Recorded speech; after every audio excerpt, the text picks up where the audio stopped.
तो हेलो दोस्तों, स्वागत है आपका मेरे यूट्यूब चैनल कड़क रिएक्शन पर। तो दोस्तों आज हम एजुकेशन चालू करने वाले इस चैनल पर। तो आज हम पढ़ने वाले हैं नंबर सिस्टम, जिसका नाम है जिसे हम कहते हैं संख्या पद्धति। तो दोस्तों नंबर सिस्टम एक बहुत ही बड़ा चैप्टर है, जो कि अपने आप में 14-15 चैप्टर के बराबर है। तो आज इस समय हम इसे डिटेल में पढ़ने वाले हैं। तो मेरे साथ बने रहना, इसको आज हम समझने वाले हैं कि इस चैप्टर में क्या क्या होने वाला है। तो दोस्तों इसमें 14 से 15 पॉइंट होने वाले हैं, जिसको हम समझेंगे आराम से। तो सबसे पहले हम स्टार्ट करते हैं। देखिए संख्या पद्धति, नंबर सिस्टम। तो नंबर सिस्टम जो हमारे होते हैं वो पहले 3 प्रकार के होते हैं। हम स्टार्ट करते हैं नंबर सिस्टम। ठीक है दोस्तों, तो ये भी हमारे क्या होती है, 3 प्रकार के नंबर होते हैं। कौन कौन से नंबर होते हैं वो हम इसमें देखते हैं। इसमें पहला होता है, वो होता है हमारा वास्तविक संख्या। वास्तविक संख्या जिसे हम इंग्लिश में कहते हैं रियल नंबर। ठीक है दोस्तों, सेकंड नंबर पे जो हमारा आता है वो है काल्पनिक संख्या। इसे हम कहते हैं काल्पनिक संख्या। इंग्लिश में इसे हम कहते हैं इमेजिनरी नंबर। Imaginary number. और तीसरे नंबर पे जो हमारा आता है उसे हम कहते हैं मिश्रित संख्या। मिश्रित संख्या, इंग्लिश में हम इसे कहते हैं मिक्स्ड नंबर। ठीक है दोस्तों, अब हम समझते हैं कि ये तीनों नंबर क्या होते हैं। सबसे पहला हमारा आता है वास्तविक संख्या। तो देखिए वास्तविक संख्या वह होती है जिसे हम नंबर लाइन पर दर्शा सकते हैं। जिसे हम क्या कर सकते हैं, संख्या रेखा पर जितने भी नंबर आते हैं उसे हम दर्शा सकते हैं। वह हमारे कौन से होते हैं, वास्तविक संख्या होती है। ठीक है दोस्तों, जितने भी नंबर जिसे हम रेखा नंबर लाइन पर दर्शा सकते हैं वो हमारी वास्तविक संख्या होती है, जिसे हम डे टू डे लाइफ में यूज करते हैं। डे टू डे लाइफ में यूज करते हैं वो नंबर होते हैं। अब हमारी बात आती है काल्पनिक संख्या की। काल्पनिक संख्या क्या होती है दोस्तों, जैसे जिसे हम डेली टू डेली लाइफ में यूज नहीं करते हैं। जैसे मान लीजिए ये आपका आ गया √-1। इसे आप कभी भी यूज नहीं करते हो अपने डेली टू डेली लाइफ में। इसे हम आगे जो जेई नीट की तैयारी करते हैं इसे हम पढ़ते हैं आयोटा। तो ये जेई नीट की जो तैयारी करते हैं इस लेवल के उसमें क्वेश्चन आते हैं, तो इसका हमें भी कोई यूज नहीं है। लेकिन इसे इसे हम आयोटा पढ़ते हैं, जिसे हम यूज नहीं कर सकते, जिसे हम सोच ही सकते हैं। मिश्रित संख्या क्या होती है, जैसे मान लीजिए मैं लिख दिया 5+i, तो ये हमारा मिक्स नंबर हो जाएगा। क्योंकि देखिए 5 जो है वो रियल नंबर हो गया, एंड आयोटा जो है हमारा वो काल्पनिक संख्या में से आया है। तो ये हमारा एक मिक्स नंबर हो गया, क्योंकि ये मिश्रित संख्या है, इसे मैंने मिक्स कर दिया। तो इन दोनों का भी हम कोई बात नहीं करने वाले, हम बात करने वाले हैं वास्तविक संख्या की। तो इसी के बारे में हम पढ़ने वाले हैं दोस्तों। तो बढ़ते हैं हम अपने आगे।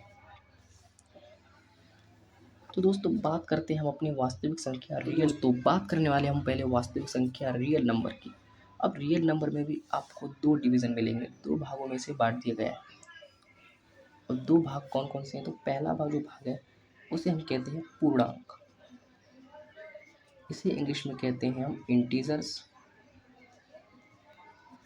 और सेकंड जो हमारा है उसे कहते हैं हम दशमलव। दशमलव जिसे हम इंग्लिश में कहते हैं डेसिमल। ठीक है दोस्तों, अब इनमें से हम पहला इसको समझते हैं। इसमें भी 3 पॉइंट हैं। अब 3 पॉइंट कौन कौन से हैं वो ज़रा देख लीजिए।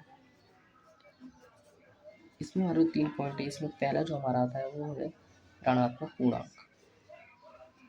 ऋणात्मक पूर्णांक, एंड यहाँ पे आ जाएगा 0 और यहाँ पे आ जाएगा धनात्मक पूर्णांक। धनात्मक पूर्णांक। अब समझते हैं ये क्या होता है। तो जैसे मान लीजिए हमने एक नंबर लाइन यहाँ से ले ली, तो ये जो लेफ्ट ये बीच बीच का है,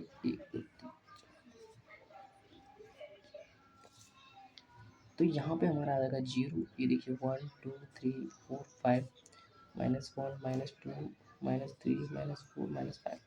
तो जो लेफ्ट की साइड होते हैं, वो हमारे हो गए ऋणात्मक पूर्णांक, जो कि नेगेटिव होते हैं। और 0 तो हमारा अलग ही होता है, ना ही वो नेगेटिव ऋणात्मक पूर्णांक होता है, ना ही वो धनात्मक पूर्णांक होता है। और धनात्मक जो पूर्णांक होती है वो होते हैं प्लस के। ये माइनस के हो गए, ये प्लस के, माइनस वाले ऋणात्मक पूर्णांक, प्लस वाले धनात्मक पूर्णांक और शून्य अलग है। ठीक है दोस्तों, ये हमारे हो गए इंटीजर्स।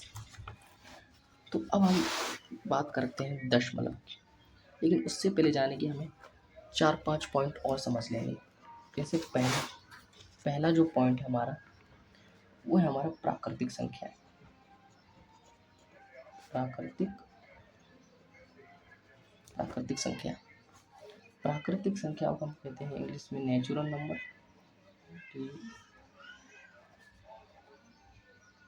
अब प्राकृतिक संख्या क्या होती है दोस्तों?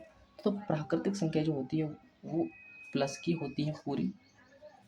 जो भी इसमें प्लस के नंबर होंगे तो 1, 2, 3, 4 और इनफाइनाइट, ये प्लस के नंबर चलते जाएंगे जो कि इनफाइनाइट तक रहते हैं। इन्हें हम कहते हैं प्राकृतिक संख्या। सेकंड जो आपका होता है उसे हम कहते हैं पूर्ण संख्या। इसे इंग्लिश में हम कहते हैं होल नंबर। ये क्या होते हैं दोस्तों? तो होल नंबर जो होते हैं दोस्तों उसमें हम 0 इंक्लूड कर देते हैं, और 1, 2, 3 और ये भी इनफाइनाइट तक होता है। तीसरे नंबर पे हम आते हैं। तीसरे नंबर को हम कह सकते हैं अभाज्य संख्या। इसका एक और नाम है जिसे हम कहते हैं रूल। इसे हम इंग्लिश में कहते हैं प्राइम नंबर। ठीक है, अब प्राइम नंबर क्या होते हैं?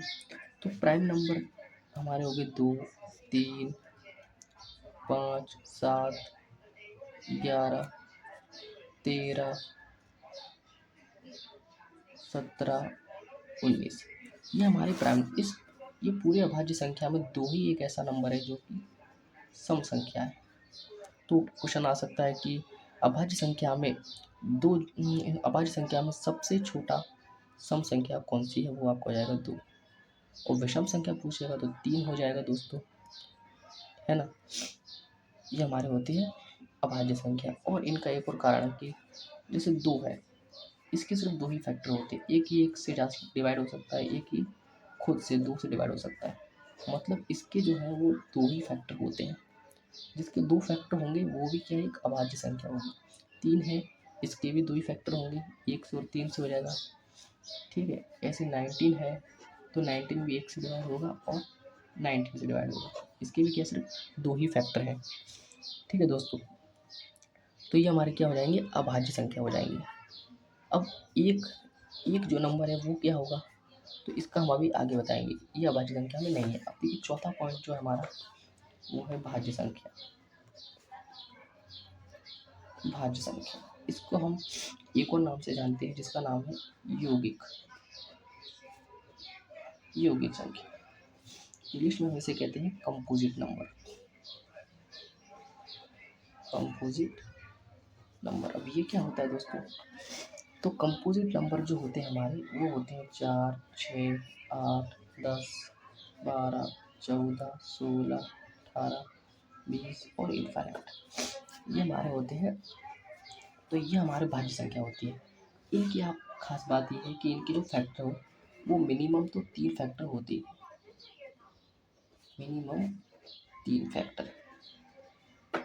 ठीक है, इनके 2 थे, इसके मिनिमम 3 फैक्टर। जैसे मान लीजिए ये 1 से डिवाइड हो रहा है, ये 2 से डिवाइड हो रहा है एंड ये खुद 4 से डिवाइड हो रहा है। इसके क्या हो गए, 3 फैक्टर हो गए, है ना। ऐसे हमारा अगर 12 ले लें तो ये 1 से डिवाइड हो रहा है, 2 से डिवाइड हो रहा है, 3 से डिवाइड हो रहा है, 4 से डिवाइड हो रहा है, 6 से डिवाइड हो रहा है और खुद 12 से डिवाइड हो रहा है। तो इसके देखिए आप 2, 4, 6 फैक्टर हो रहे हैं। मतलब कि मिनिमम 3 तो होनी चाहिए, उससे ज़्यादा होंगे तो भी चलेगा, लेकिन 3 फैक्टर होनी चाहिए। वो हमारी क्या होती है, भाज्य संख्या होती है। ठीक है दोस्तों, यहाँ तक आप समझ चुके होंगे।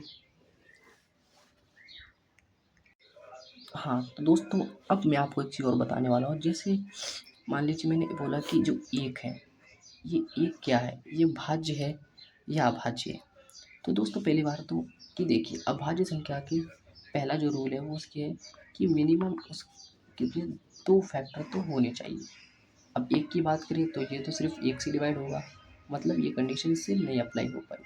तो एक जो है वो अभाज्य संख्या नहीं हुआ। और बात करें भाज्य संख्या में एक की, तो एक जो वो भाज्य संख्या भी नहीं हो पाएगा, क्योंकि एक के फैक्टर सिर्फ एक ही है, इसको 3 फैक्टर चाहिए, है ना। इसमें मिनिमम 3 फैक्टर चाहिए, इसमें जो कि एक का है वो सिर्फ एक ही फैक्टर है, सिर्फ और सिर्फ एक। ठीक है। अब दोस्तों हम बात करते हैं कि जो अभाज्य संख्या है, 1 से लेके 50 तक अभाज्य संख्या मैं यहाँ पे लिख देता हूँ। इसे मान लीजिए यहाँ पे लिख देता हूँ, ठीक है। अभाज्य संख्या, तो 1 से लेके 50 तक अभाज्य संख्या जो है वो 15 होती है। 1 से लेके 100 तक अभाज्य संख्या जो है वो 200। अब देखिए इनका कोई फॉर्मूला नहीं है कि आप इनको निकाल सके कि इतनी अभाज्य संख्या है या इतनी नहीं है। इनका कोई फॉर्मूला नहीं है, इनको सिर्फ आपको रट्टा मारना है, याद करना है। ठीक है। तो 1 से लेके 50 तक 15 अभाज्य संख्या, 1 से लेके 100 तक 10 अभाज्य संख्या। और बात करें कि 51 से लेके 100 तक 10 अभाज्य संख्या, और 1 से लेके 100 तक जो है वो हमारे हो जाएंगे 25 अभाज्य संख्या। ठीक है, 25 हो गई। और बात करें हम 1 से लेके 200 तक की, तो उसमें हो जाएंगे 46 अभाज्य संख्या, और 1 से लेके 1000 तक के बीच है 168। इतनी अभाज्य संख्या हो जाएगी। तो इनको आपको याद कर लेना है। 1 से लेके 50 तक 15, 51 से लेके 100 तक 10, 1 से लेके 100 तक 25, 1 से लेके 200 तक 46, 1 से लेके 1000 तक 168 अभाज्य संख्या होती है। इनको आपको याद करना है, ये काम आ सकते हैं बहुत। ठीक है दोस्तों, अब बढ़ते हैं हम आगे। तो दोस्तों अब मैं आपको एक और चीज़ बताने वाला हूँ। जैसे मान लीजिए अभाज्य संख्या, हम थोड़ा अभाज्य संख्या को और मैं आपको बता देता हूँ एक चीज़। तो अभाज्य संख्या, अब देखिए दोस्तों, अभाज्य संख्या में 2 और 3 को छोड़कर जितनी भी संख्या है उन्हें हम 6 के +-1 के फॉर्म में लिख सकते हैं। जैसे मान लीजिए हमने k की वैल्यू 1 रखी, k की वैल्यू अगर आप 1 रखोगे तो 6 का 1 से इंटू करिए तो 6 आ जाएगा, +-1 तो आपका आ जाएगा 7 और 5, है ना, या 5 और 7 कोई भी मान लीजिए। ये आपके क्या हो जाएंगे, अभाज्य संख्या हो जाएंगे। ठीक है, क्योंकि इनके 2 फैक्टर हैं। और भी आप कुछ रख लीजिए, k की वैल्यू 2 रख लीजिए, 6 दूनी 12 हो जाएगा, 12 में से 1 गया तो 11 और ये 13, तो फिर ये आ जाएगा, है ना। तो ये देखिए आपकी ये भी क्या होगी, अभाज्य संख्या होगी। तो 2 और 3 को छोड़कर जितनी भी अभाज्य संख्या हैं उनको हम 6 के +-1 के फॉर्म में लिख सकते हैं। ये क्वेश्चन आ भी सकता है कि 2 और 3 को छोड़कर बाकी संख्याओं को हम किस फॉर्म में लिख सकते हैं। तो आपका इसको याद कर लेना है, 6 के +-1। ठीक है दोस्तों, तो ये हमारी कुछ बातें हो गई। ठीक है, तो अब हम एक और चीज़ मैं आपको बताने वाला हूँ। ये भी काफ़ी मेन चीज़ है, ये 5वां पॉइंट, जिसे हम कहते हैं सहअभाज्य संख्या। सहअभाज्य संख्या, इसे हम इंग्लिश में कहते हैं को प्राइम नंबर। ठीक है दोस्तों, अब ये क्या होते हैं, तो मैं इसको आपको बताया। देखिए जिनका HCF हाईएस्ट कॉमन फैक्टर 1 हो, जिसमें कॉमन जो ओनली क्या हो, 1 हो। HCF 1 आए या फिर कॉमन, एक ही बात है, कॉमन ओनली 1 आए, क्या जाए 1 आ जाए, वो हमारा क्या होता है, सहअभाज्य संख्या। और ये जो संख्याएं होती है ये पेयर में होती है, जोड़े में होती है। जैसे मान लीजिए 2 और 3 है, ठीक है, 2 और 3 में एक कॉमन आएगा आपका। इसे आप इनका HCF लोगे तो देखिए 1 इंटू 2 या फिर 1 इंटू 3, 1 कॉमन आ गया, है ना। या फिर आप ले लीजिए 14 और 23। अब फैक्टर करोगे तो देखिए 14 का फैक्टर करोगे आप तो 1 2 7, ठीक है। 23 का करोगे तो 1 इंटू 23, यहाँ पर देखो आपका 1 कॉमन। अगर आप 14 इंटू 22 को लेंगे तो यहाँ पर आप देखो 14 का करेंगे तो 1 2 और 7 हो जाएगा, और 22 का करेंगे तो 2 1 2 और 11, है ना, क्या जाएगा। इसमें 1 भी कॉमन आ रहा है, 2 भी कॉमन आ रहा है, लेकिन हमें चाहिए क्या, हमें चाहिए सिर्फ 1 कॉमन। देखिए यहाँ पे 1 कॉमन आया, तो ये हमारा क्या हो जाएगा, को प्राइम नंबर हो जाएगा। को प्राइम नंबर में आपका जो HCF या कॉमन है वो ओनली 1 आना चाहिए, ठीक है। तो वो आपका क्या हो जाएगा, वह आपका सहभाज्य संख्या हो जाएगी। ठीक है, ये हमारी बातें हो गई। अब हम चलते हैं और ऊपर। देखिए यहाँ तक हमने स्टार्ट किया था, जैसे हमने स्टार्ट किया था वास्तविक संख्या। वास्तविक संख्या में हमारी दो चीज़ें थी, पूर्णांक और दशमलव। उससे पहले हमने नंबर सिस्टम को देखा था, जिसमें वास्तविक संख्या भी तो हमने बता ही दिया था। पूर्णांक में गए तो पूर्णांक इंटीजर्स भी तीन प्रकार के थे, ऋणात्मक पूर्णांक, शून्य, धनात्मक पूर्णांक। तो ऋणात्मक पूर्णांक जो हमारे लेफ्ट साइड माइनस के होते हैं वो, धनात्मक पूर्णांक जो हमारे प्लस के होते हैं राइट हैंड में वो, और शून्य जो हमारा वो ऋणात्मक और ना ही धनात्मक होता है। फिर हमने कुछ पॉइंट समझे। प्राकृतिक संख्या जो नेचुरल नंबर कहते हैं वो हमारे प्लस की संख्या होती है, एक से स्टार्ट होती है और अनंत तक रहती है। पूर्ण संख्या जो हमारी होती है वो होल नंबर कहते हैं इंग्लिश में, जिसमें हम सिर्फ जीरो इंक्लूड करते हैं और नेचुरल नंबर पूरे जोड़ देते हैं। अभाज्य संख्या जिसको हम रूट संख्या भी कहते हैं, जिसे इंग्लिश में प्राइम नंबर कहते हैं, वो हमारे दो से स्टार्ट होता है। इसमें दो ही एक ऐसा सम संख्या है बस, और सभी बाकी विषम संख्या है, क्योंकि अगर आगे कोई भी अगर सम संख्या आती भी है तो वो दो से डिवाइड हो जाएगी, तो वो नहीं रहेगा। तो हमारे दो ही इसमें ये जो है वो सम संख्या है, और ये हमारे इन्फिनिट रहेगी। इसमें दो पेयर होते हैं अभाज्य संख्या में, किसी भी संख्या के दो फैक्टर होते हैं। ठीक है, अब भाज्य संख्या की बात करें, जिसे हम यौगिक संख्या भी कहते हैं, जिसे इंग्लिश में कंपोजिट नंबर कहते हैं। ये हमारे 4, 6, 8 इस प्रकार के होते हैं। इनमें मिनिमम तीन फैक्टर होने चाहिए या तीन से ज़्यादा होने चाहिए, वो हमारे क्या हो जाते हैं भाज्य संख्या, यौगिक संख्या, जिसे कंपोजिट नंबर कहते हैं। फिर हमने कुछ बातें समझी कि जो एक है वो भाज्य संख्या है या अभाज्य संख्या, तो वो दोनों ही नहीं है, क्योंकि एक का फैक्टर सिर्फ एक ही है। भाज्य संख्या में दो फैक्टर चाहिए, अभाज्य संख्या में दो फैक्टर चाहिए, भाज्य संख्या में तीन फैक्टर चाहिए, जबकि एक का सिर्फ एक ही फैक्टर है, इसलिए ये हमारा कुछ भी नहीं है। ठीक है, अब बात करते हैं हम अभाज्य संख्या में। तो ये अभाज्य संख्या 1 से लेकर 50 तक 15 है, 51 से लेकर 100 तक 10 है, 1 से लेकर 100 तक 25 है, 1 से लेकर 200 तक 46 और 1 इनको आपको याद करना है। बात करते हैं हम, फिर आगे बात करेंगे हमने कि अभाज्य संख्या में 2 और 3 को छोड़कर बाकी जो संख्या वो 6 के प्लस 1 को फॉर्म में लिखते थे। इसका एग्जाम्पल मैंने आपको बताया था। सहभाज्य संख्या ट्रू प्राइम नंबर क्या होती है, जिसकी एचसीएफ एक और जिसमें कॉमन जो है ओनली वो 1 हो। यहाँ तक हमने बातें समझ लिया अभी तक। अब हम बात करने वाले हैं, हमारा जो टॉपिक है वो है दशमलव। तो दशमलव पे हम आते हैं। अब दशमलव पे हम आते हैं, तो दशमलव को हम कहते हैं इंग्लिश में डेसिमल।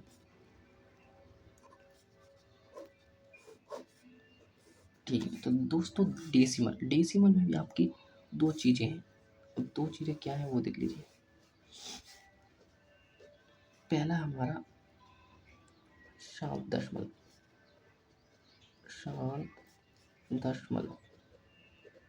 और एक है हमारा अशांत दशमलव।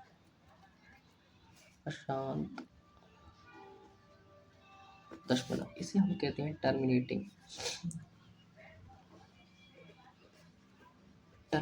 डेसिमल। ठीक है, इसे हम कहते हैं non terminating decimal. Non terminating decimal. ठीक है, अब देख लीजिए पहले तो। अब देखिए शांत दशमलव क्या होता है। तो शांत दशमलव से आपको नाम से ही पता पड़ रहा होगा कि शांत। देखिए शांत का मतलब शांत रहना नहीं है कि ये कहीं जाकर रुक जाए, इसका अंत हो जाए, है ना, उसे हम कहते हैं शांत दशमलव। जैसे मान लीजिए 1.2, इसका अगर हम डिवाइड देंगे तो 0.5 आ जाएगा, इसका हो गया क्या, अंत हो जाएगा। तो 0.5 क्या है, एक शांत दशमलव है, लेकिन दशमलव है, इसको नहीं, ये अलग चीज़ हो जाएगी। ठीक है, इसकी बात करें हम जिसमें दशमलव आ जाए। ठीक है, 0.64 इसका भी अंत है, 0.125 इसका भी अंत है, ये हमारे हो जाते हैं शांत दशमलव। अब नॉन टर्मिनेटिंग अशांत दशमलव में भी दो पॉइंट होते हैं। अब इसके दो पॉइंट कौन से वो जरा देख लीजिए। तो पहला जिसमें जो है वो है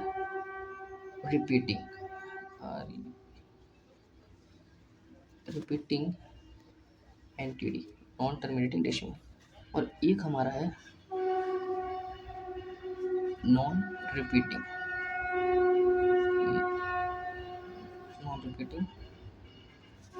नॉन टर्मिनेटिंग डेसिमल। अब देखिए रिपीटिंग नॉन टर्मिनेटिंग डेसिमल क्या होता है वो समझ लीजिए।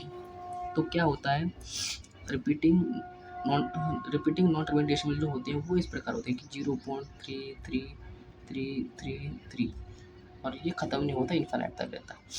ठीक है, जैसे मान लीजिए 0.123 और ये इन्फिनिट। जैसे मान लीजिए 0.56 56 56 और ये तो ये क्या है, इनमें एक पैटर्न होता है, इनमें रिपीट होते हैं। जैसे मान लो 3 है तो इसे हम इस प्रकार भी लिख सकते हैं ना, बार लगा सकते हैं। बार मतलब कि जो बार बार नंबर आ रहा है, तो 0.3 पर बार लगा दिए। अब यहाँ पर देखिए जैसे 0.123, क्योंकि 123 बार बार रिपीट हो रहा है इसलिए बार लगा दिए। और 0.56 इस पर भी बार लगा दिया क्योंकि रिपीट हो रहा है। बार का मैं आपको आगे बताऊंगा कि इसका किस प्रकार उपयोग किया जाता है। तो आप अभी तक इतना समझ लीजिए कि ये होते हैं रिपीटिंग नॉन टर्मिनेटिंग डेसिमल। ठीक है, इसके आते हैं कि नॉन रिपीटिंग। नॉन रिपीटिंग की वजह से मान लीजिए 0.67892 1 है ना, मतलब कि जो आते जाए, कुछ भी आता जाए और ख़त्म भी ना हो, इसका अंत भी ना हो, उसे हम कहते हैं नॉन रिपीटिंग। मतलब कि रिपीटिंग नहीं हो रहा है, रिपीट हो रहा हो, 3 रिपीट हो रहा है, 1 2 3 रिपीट हो रहा है, 5 6 ऐसे रिपीट। इसमें पैटर्न, इसमें कोई पैटर्न नहीं है, रिपीट कोई नंबर नहीं हो रहा है या फिर कोई क्रम से नहीं चल रहा है, तो वो हमारा non repeating non terminating decimal होता है। ठीक है, ठीक है दोस्तों, ये हो गई हमारी कुछ बातें। अब बात करते हैं हम कुछ 2 पॉइंट्स की ओर। पहला है हमारा परिमेय संख्या। परिमेय संख्या जिसे हम कहते हैं इंग्लिश में रेशनल नंबर। रेशनल नंबर, तो देखिए रेशनल नंबर किस प्रकार के होते हैं, तो ऐसे नंबर, ऐसी संख्या जिसे हम P/Q के फॉर्म में लिख सकते हो, वो हमारी परिमेय संख्या होती है। जैसे मान लीजिए 2/3 हो गया, 4/6 हो गया, 5/6 हो गया। अब 4 है, ये क्या है, तो इसके नीचे भी हम 1 लगा सकते हैं, है ना। तो ये हमारी क्या हो जाती है, परिमेय संख्या आती है। और दूसरा हमारा जो है वो है अपरिमेय संख्या। अपरिमेय संख्या, इसे हम कहते हैं इर्रेशनल नंबर।